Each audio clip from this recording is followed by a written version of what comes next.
Close your eyes, take a deep breath, and let the world around you fade. Together, we will journey to a realm where myths come alive and mysteries whisper their secrets.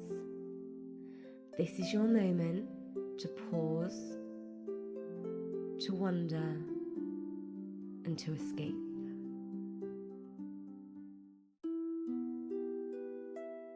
Dagda and the Cauldron of Plenty, the keeper of prosperity and power.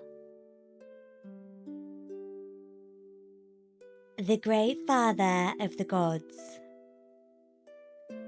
Among the gods of the Tuatha Dé Danann, there were none greater than Dagda, the All-Father. He was not a distant, untouchable ruler, but a god who walked the land. His feet firm upon the earth, his laughter booming like thunder, and his wisdom as deep as the roots of the oldest oak. Dagda was a god of many aspects, lord of strength, keeper of wisdom, master of abundance. He was known for his great appetite, not just for food, but for life itself. He carried with him 3 sacred treasures: his mighty club, which could both slay and revive, his great harp, which could change the very seasons with its music, and his Cauldron of Plenty, which never ran empty, feeding all who sought its bounty. But even the gods faced trials, and the day would come when Dagda's wisdom and might would be tested like never before.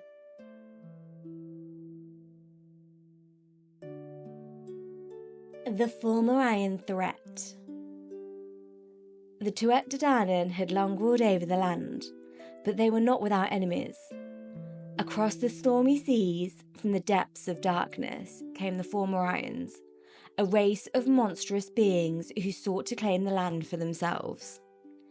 Their leader, the cruel and powerful Folklore of the Evil Eye, cast his gaze upon the Tuatha Dé Danann with hatred, for he knew that as long as Dagda stood, the gods would not fall easily.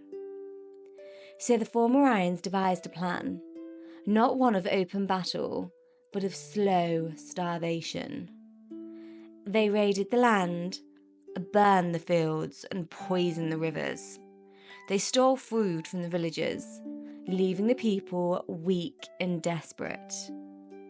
And worst of all, they sought to claim Dagda's Cauldron of Plenty.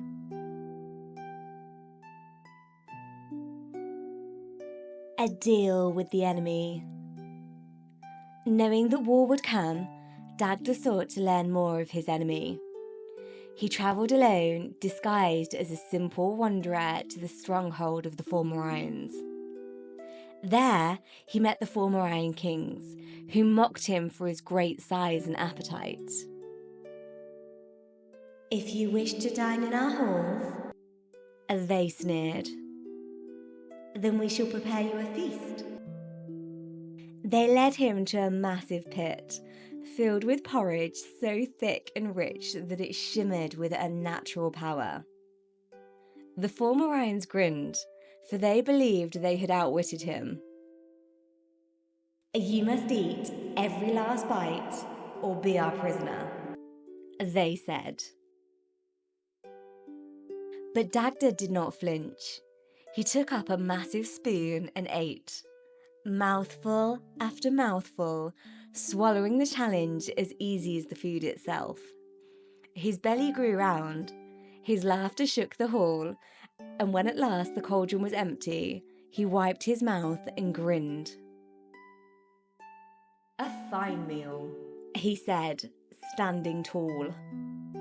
"But I've had better." The Fomorians were furious, for they had hoped to shame him, to weaken him before the coming war. Instead, Dagda left their hall with a full belly and a mind filled with secrets. Secrets of their armies, their plans, and their weaknesses. The Heart of Seasons.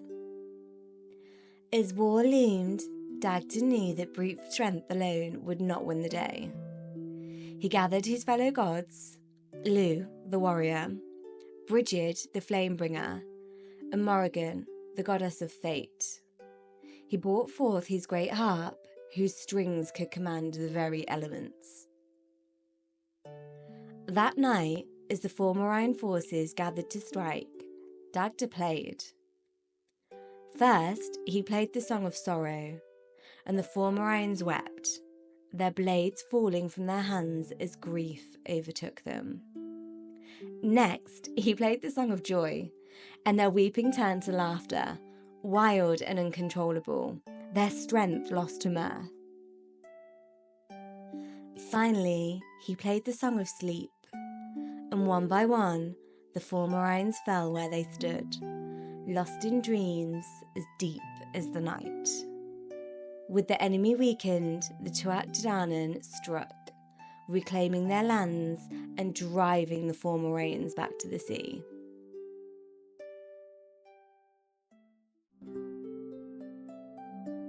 The lesson of Dagda's wisdom. Dagda was a god of strength, but his true power lay not in his club nor in his cauldron, but in his wisdom. He understood that battles were not won by might alone, but by wit, strategy, and an unshakable spirit. His lesson? Strength is not just in muscle, but in knowing when to fight, when to feast, and when to play the right song. The world is full of challenges, and sometimes the best weapon is not a sword, but a well-timed laugh, a full belly, or a story told at the right moment. Even today, Dagda's spirit lingers in the land, in the roar of thunder, in the warmth of a shared meal, and in the wisdom of those who know that true power comes not from taking, but from giving. As the whispers of myth fade into the stillness, carry their magic with you into the world. Until we meet again, may your spirit wander, and may your days be filled with wonder. Thank you for listening to Whispering Myths.